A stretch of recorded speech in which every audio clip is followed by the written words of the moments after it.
आउज़ुबिल्लाहिमिनश्शैतानिर्रजीम बिस्मिल्लाहिर्रहमानिर्रहीम। अस्सलाम वालेकुम नाज़रीन, आपकी खिदमत में आमिर रिज़वी हाज़िर है। सलाम अर्ज़ करता है नाज़रीन, हिदायत टेलीविज़न पे एक मजलिस तरहीम का एहतमाम किया गया है। इस मजलिस के बानी मोहतरम जनाब सुल्तान भाई नूर मोहम्मद उनका खानवादा है, और ये मजलिस बराए ईसाल सवाब है मरहुमा रुबाब भाई नूर मोहम्मद और उनके खानवादे के जितने भी मरहुमीन हैं और हम सब के जितने भी मरहुमीन हैं उनके लिए ये इसका ईसाल सवाब है। आप सबसे गुजारिश है कि एक सूरह फातिहा मरहुमा रुबाब भाई नूर मोहम्मद और उनके खानवादे के तमाम मरहुमीन के लिए आप पढ़ दीजिए। नाज़रीन, फ़ॉर्मेट कुछ इस तरह है कि इसमें सबसे पहले एक लेक्चर पेश किया जाएगा जिससे फ़ादर क्रिस्टोफर क्लोहेसी ख़िताब फरमाएंगे, और उसके फ़ौरन बाद सोज़ो सलाम के लिए जनाब अब्बास अली जगानी और यूसुफ फकैरा साहब जो हैं वो सोज़ो सलाम पेश करेंगे।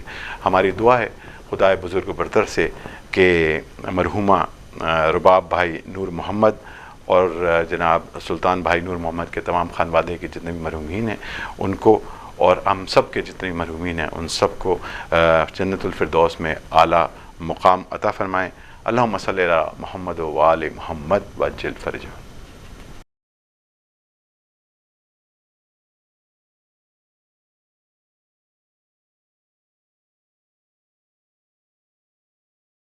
So I'm happy today to be able to spend a few moments with you speaking about a subject that I don't often speak about, or at least a personality about whom I have not spoken very often, and that is the person of the fourth Imam, the surviving son of Al-Hussein.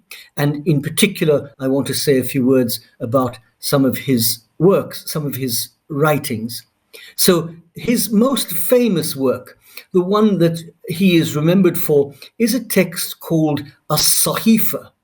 The full title of the text is As-Sahifa As-Sajjadiyya, and it's almost impossible to translate this title into English. We always translate it as the Book of Prostrations, but as it stands, the title really means the prostrating book, the book that prostrates. And it's written, of course, by Ali bin al-Hussein. He is sometimes one of his alqab, his nicknames is As-Sajjad, that is the prostrating one. Another one is Zain al-Abidin, that is the one who adorns the worshippers. And he is the fourth Imam, and this book that he wrote is, without doubt, the earliest prayer book in Islam. Even the earliest of the Sufi mystics had not yet produced a text of prayers. So these are dua, adiyya, the plural. Nobody had yet produced a book of prayers by the time that Zain al-Abidin came to write his famous Sahifa. He, of course, survives Karbala because of his illness, and because Al-Hussein, who knows that this is his middle son, Zain al-Abidin is going to be the next Imam, forbids him from entering the field of battle and keeps him safe in the tents with the women and the children. In fact, he survives a number of attempts to kill him. Immediately after Karbala, on one occasion, he's going to be saved by an enemy soldier. On another occasion, his own aunt, the Lady Zainab, will save him. So having survived Karbala and having been through all the trauma of that post-Karbala period, that is the event of facing Ibn Ziyad in Kufa and then having to face Al-Yazid in Damascus, he goes and he lives in Medina unobtrusively. And for the remainder of his life, he has this very small following, and he lives in a great deal of silence and of grief over the death of his father, the death of all of his family. And he begins, as part of his weeping and his grief, to write these beautiful prayers. The thing is that these are more than prayers, because it seems to me, as one reads through this text, that his Sahifa is a form of, or a collection of Islamic knowledge, but it is in prayer form. So, for example, he uses one dua to describe how we should have our relationship with God and how the human being relates to him. So it is a prayer, but it is also what we could call almost a catechism, that is, detailed Islamic knowledge that he wants his followers to know. Probably this text played quite an important role in helping to overthrow finally the corruption of the Umayyad dynasty. At least this book might have inspired part of the famous great uprising against Umayyad corruption.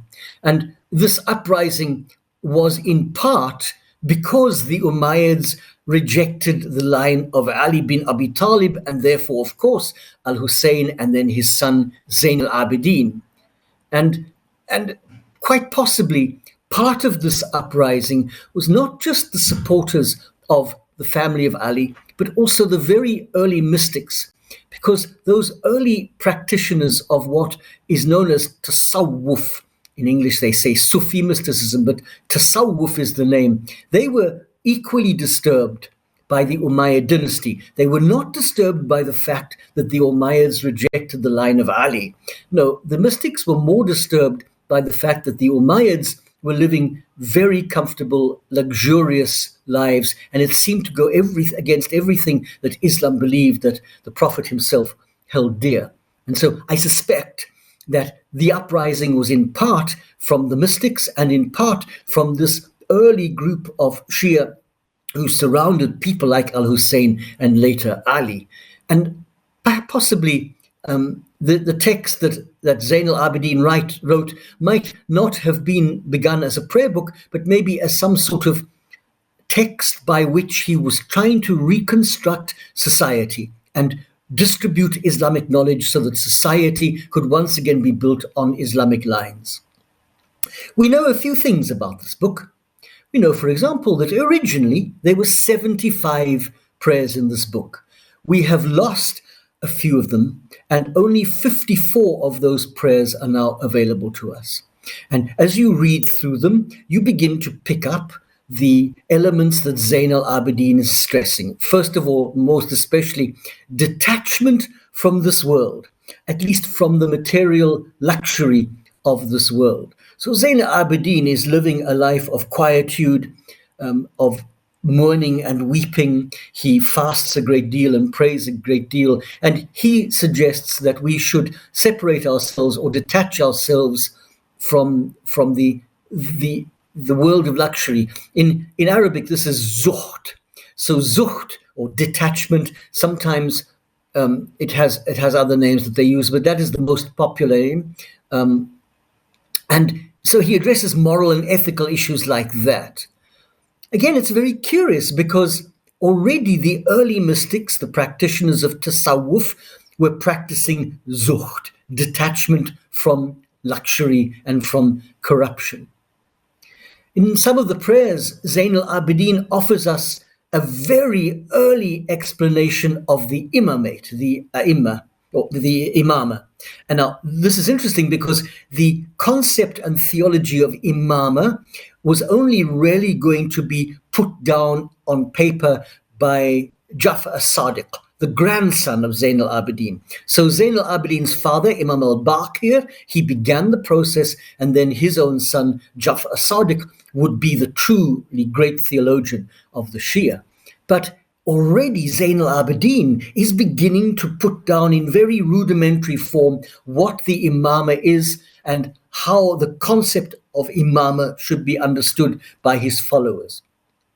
Later on, of course, Jafaresadiq would talk about things like what does it mean, imama, who can be the imam, and what are the conditions of being the imam, how do you live your imamate? Because there's serious challenges, of course, to the succession of the Prophet himself in leadership, but also to the concept, therefore, of imama, and it faced great challenges. From what we know, Zayn al-Abidin collected his prayers together. He taught them to his son, Abu Ja'far al-Baqir, who would become the fifth imam. He taught them also to al-Baqir's half-brother, who was Zayd, who would one day be the protagonist of what today is called Zaydi Islam. And these texts, these prayers that he dictated to them, were written down. And over time, this text of prayers became widely disseminated amongst the Shia. Together with this set of prayers, so originally 75, now 54, there is another set that is part of them. And these are the 15 prayers also attributed to Zain al-Abidin, but not part of the original text. These are known as the munajat, the prayers that are whispered, or the whispered prayers. And they add a certain self-consciousness, a certain method to the text, which suggests that somebody might have edited some of them. What I want to do now for you is to read one of these prayers in Arabic and then give a translation. So this is one of the 15 whispered prayers of Zain al-Abidin, which may or may not have originally been part of his Sahifa, but almost certainly these prayers were written by him, even if a later editor might have changed them slightly. So this is the whispered prayer of one who is destitute and who is crying out to God. And this is how the prayer reads. Bismillahir Rahmanir Rahim. Illahi kasri la yajburuhu illa lutfuk wa janunuk wa faqri la yughnihu illa atfuk wa husanuk. So in the name of God, the All-Merciful, the All-Compassionate, my God, nothing will heal my broken bone except for your kindness and your tenderness. Nothing will satisfy my poverty except for your sympathy and your beneficence.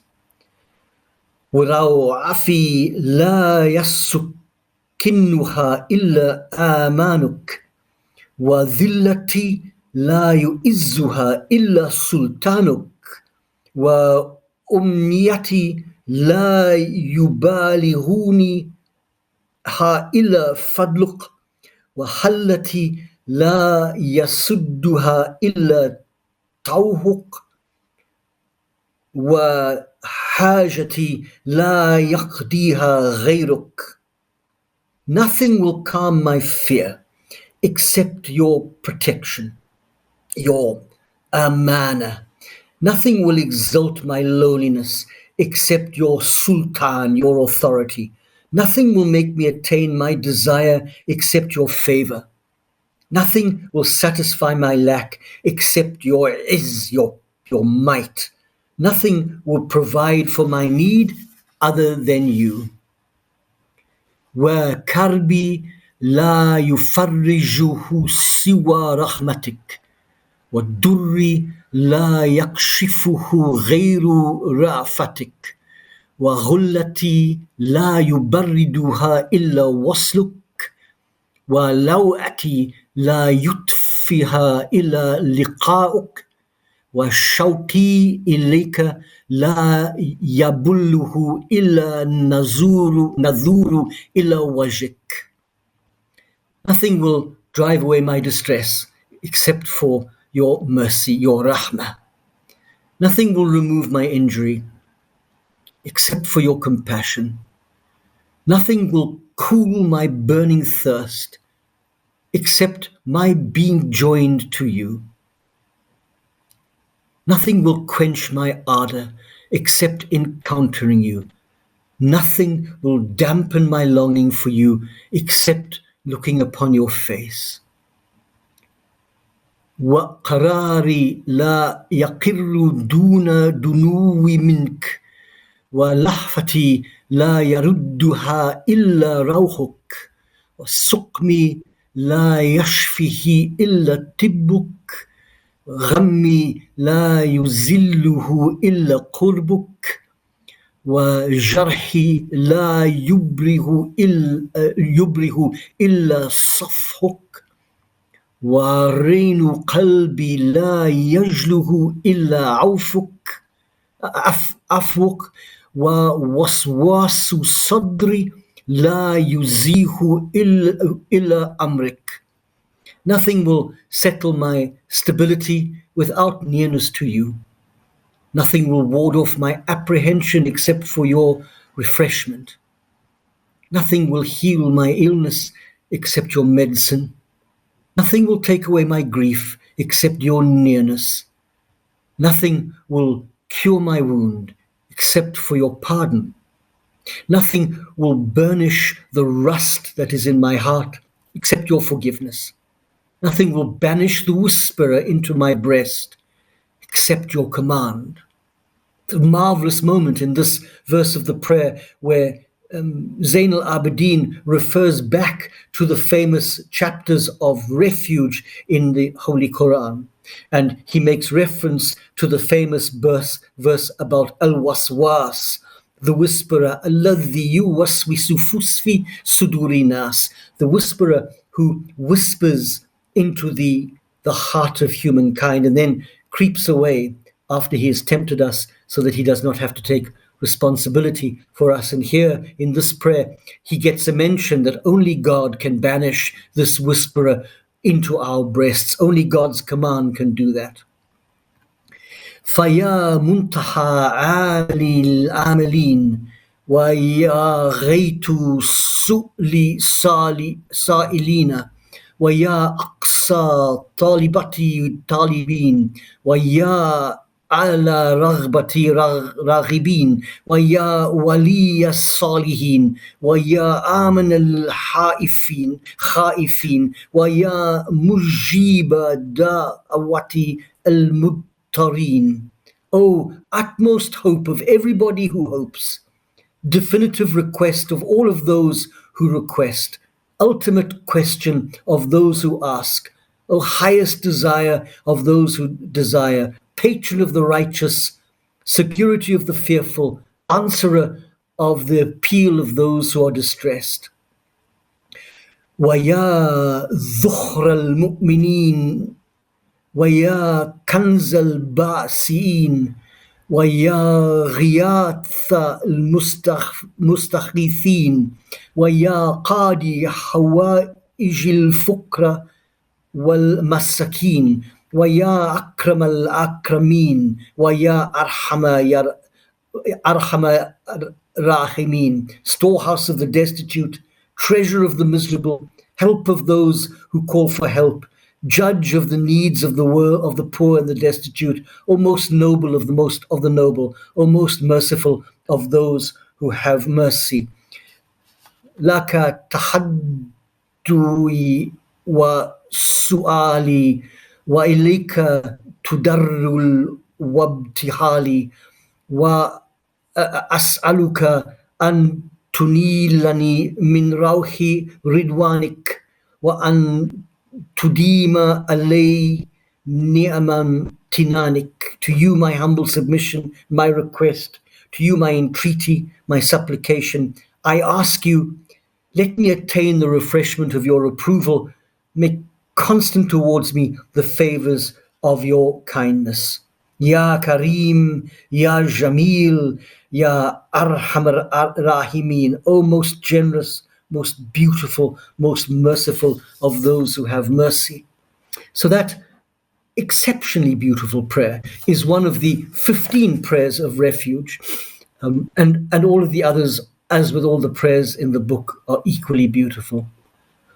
If we read the early historians, it is a very moving thing to discover the account of Zain al-Abidin, the author of these prayers, immediately after the slaughter of his father and his family. He is moved, together with Lady Zainab and the children survivors, from the field of Karbala to the court of Ibn Ziyad in Kufa. We have no idea how long that journey took, but it would have been a terrible journey because they were already traumatized. He was just a young man, still sick, and he had to watch the women being paraded on camels in litters but stripped of their covering.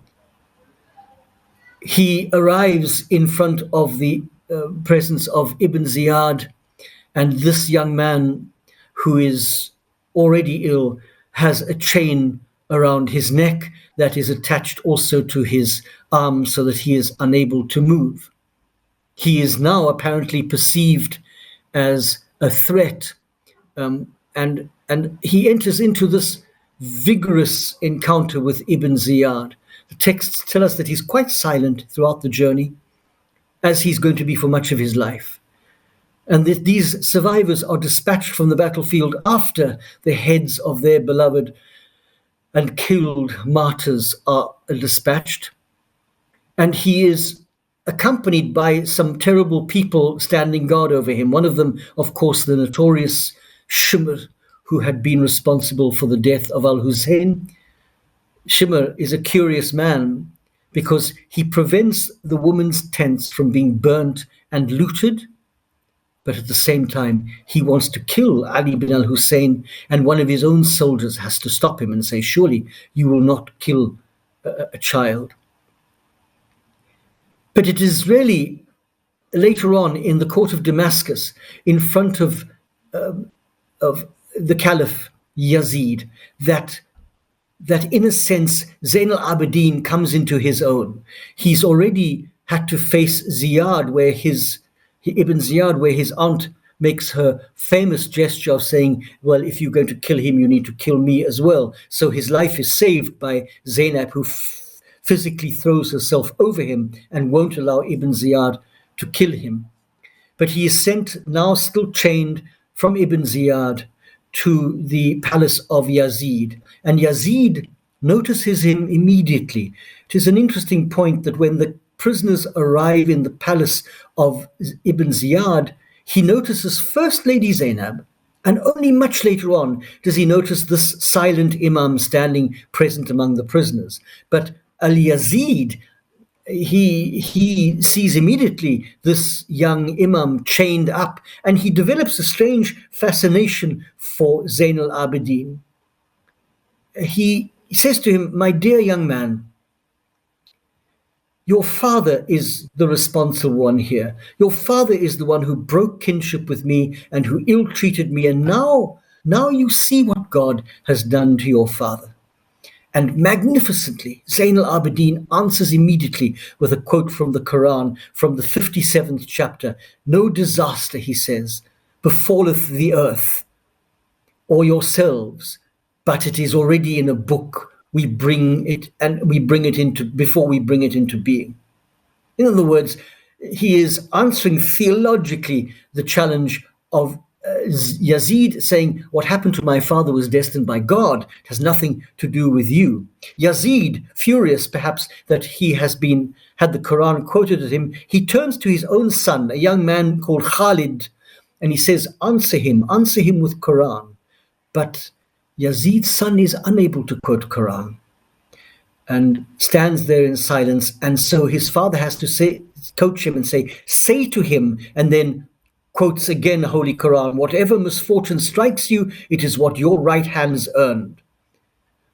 But the argument is already lost, because not only can Yazid's own son not quote Quran, but the Caliph is developing a fascination for this quiet, dignified personality. Ali bin al-Hussein says to Yazid, had my great-grandfather, the messenger of God, seen us chained like this, he would have untied us. And Yazid says, actually, you speak the truth, and immediately orders that Zain al-Abidin be unchained. Then Zain al-Abidin says to him again, had the messenger of God seen us standing here at a distance, he would have wanted to bring us close. So Yazid orders that the prisoners all be brought much closer to him. And then Yazid accuses Al-Hussein of breaking kinship with him. And then in that moment, Ali quotes this famous Quranic quote that silences Yazid forever. So I put it to you that Zain al-Abidin is a fascinating personality for his political role. That is, for his stance together with his Aunt Zainab, who stands by him, first of all, in front of Ibn Ziyad. Ibn Ziyad asks him the famous question, what is your name? And when he says Ali, Ziyad says, no, Ali is dead. The people killed him. And this young imam says, oh, I had a brother called Ali. But it wasn't the people who killed him. It was you who killed him. And then his famous dance together with, again, his Aunt Zainab in front of the person of the Caliph, where he fearlessly speaks and quotes Quran. And his quoting of the Quran together with the famous protest of his Aunt Zainab, destroys the career of this caliph, who is not going to survive very long after the Battle of Karbala. And yet I maintain that for us, for you and I, in spite of all of that socio-political content, the most important thing are the prayers that Zain al-Abidin has left us. I recommend that people, not just Muslims, anybody who wants to pray, keep a little text of these prayers by their bedside and pray them often. They are some of the most beautiful prayers ever written, and they can be prayed by anyone, no matter what their religion. As long as they believe in the one God, they can pray these prayers. So I offer you these thoughts on Zain al-Abidin, and I hope that his prayers, hearing them and reading them, will bring grace and favor and blessing to your lives in the months that lie ahead. Every blessing to you. برائے تاجیل ظہور امام زمانہ باز بلند صلوات اللہم صلی علی محمد و آل محمد. بیڑیاں توک سنبھالے ہوئے بیمار چلا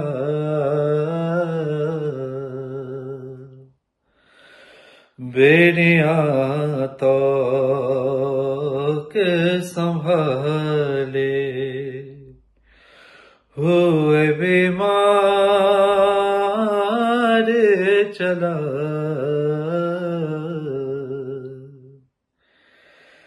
لے کے بے پردہ حرم پا بندے بازار چلا بیڑیاں توک سنبھالے کہ ہائے بے گور و کفن لاشیں وہ جلتے خیمے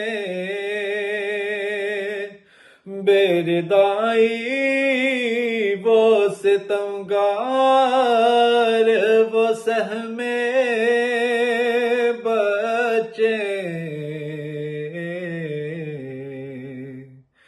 ساتھ عابد کے یہی منظر خوبار چلا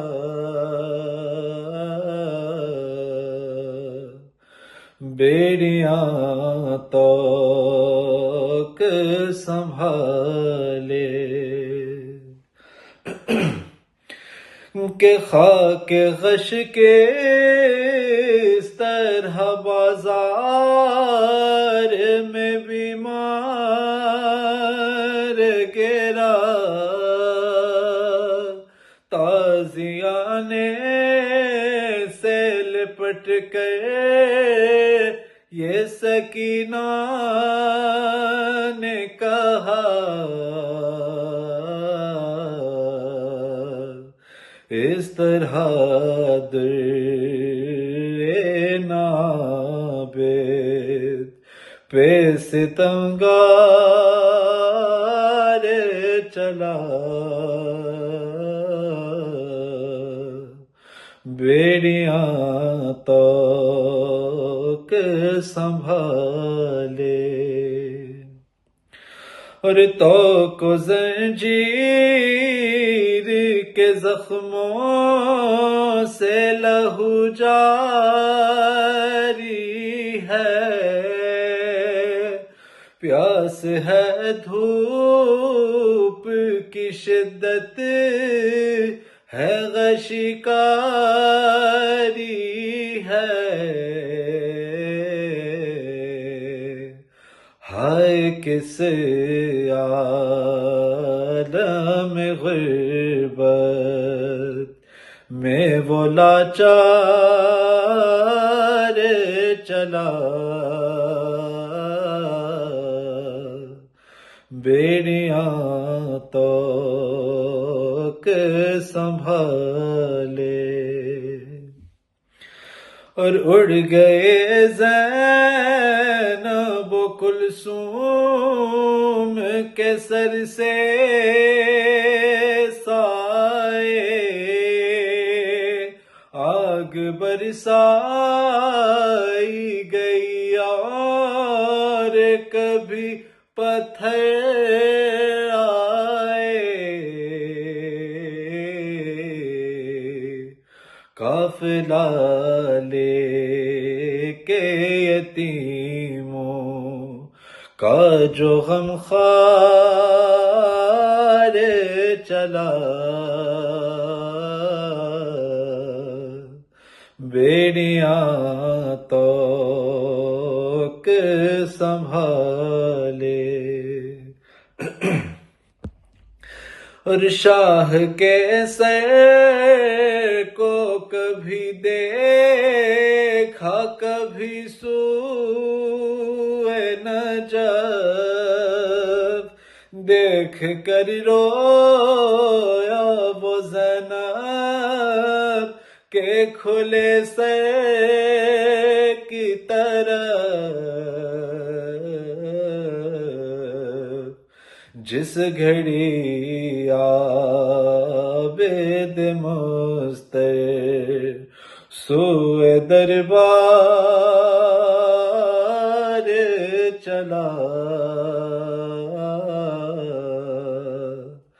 بیڑیاں توک سنبھالے، ہوئے بیمار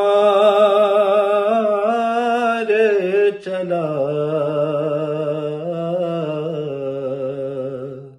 لے کے بے پردہ حرم پا بندے بازار چلا،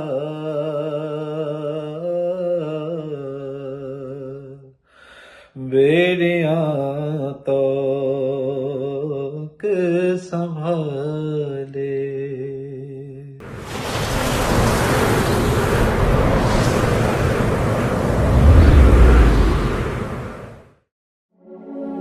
یا نبی صلی اللہ، یا نبی صلی اللہ، یا نبی صلی اللہ،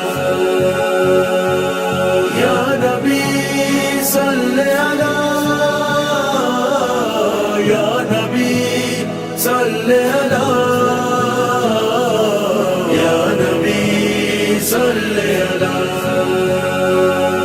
بتاتا ہے خود یہ خدائے محمد، بنی ہے یہ دنیا برائے محمد، بتاتا ہے خود یہ خدائے محمد، بنی ہے یہ دنیا برائے محمد۔ شب قدر قرآن صامت کی صورت، شب قدر قرآن صامت کی صورت، مکمل ہوئی ہے ثنائے محمد، بنی ہے یہ دنیا برائے محمد، بتاتا ہے خود یہ خدائے محمد، بنی ہے یہ دنیا برائے محمد، بتاتا ہے خود یہ خدائے محمد، بنی ہے یہ دنیا برائے محمد۔ سر عرش معراج کی انتہا پہ، سر عرش معراج کی انتہا پہ نہ پہنچا کوئی بھی سوائے محمد، بنی ہے یہ دنیا برائے محمد، بتاتا ہے خود یہ خدائے محمد، بنی ہے یہ دنیا برائے محمد، بتاتا ہے خود یہ خدائے محمد، بنی ہے یہ دنیا برائے محمد۔ بڑے چین سے بستر مصطفیٰ پہ، بڑے چین سے بستر مصطفیٰ پہ علی سو رہے ہیں بجائے محمد، بنی ہے یہ دنیا برائے محمد۔ خود یہ خدائے محمد، بنی ہے یہ دنیا برائے محمد، بتاتا ہے خود یہ خدائے محمد، بنی ہے یہ دنیا برائے محمد۔ یہ ملک تو مولا سے ثابت ہوا ہے، یہ ملک تو مولا سے ثابت ہوا ہے، ولائے علی ہے ولائے محمد، بنی ہے یہ دنیا برائے محمد۔ خود یہ خدائے محمد، بنی ہے یہ دنیا برائے محمد، بتاتا ہے خود یہ خدائے محمد، بنی ہے یہ دنیا برائے محمد۔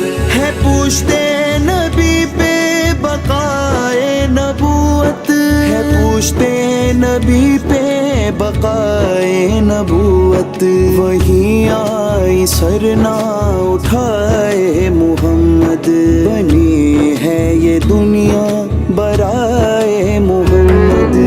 بتاتا ہے خود یہ خدائے محمد، بنی ہے یہ دنیا برائے محمد، بتاتا ہے خود یہ خدائے محمد، بنی ہے یہ دنیا برائے محمد۔ جو بارہ چراغ امامت ہے روشن، جو بارہ چراغ امامت ہے روشن، ہے ان سب سے یاسر ضیائے محمد، بنی ہے یہ دنیا برائے محمد۔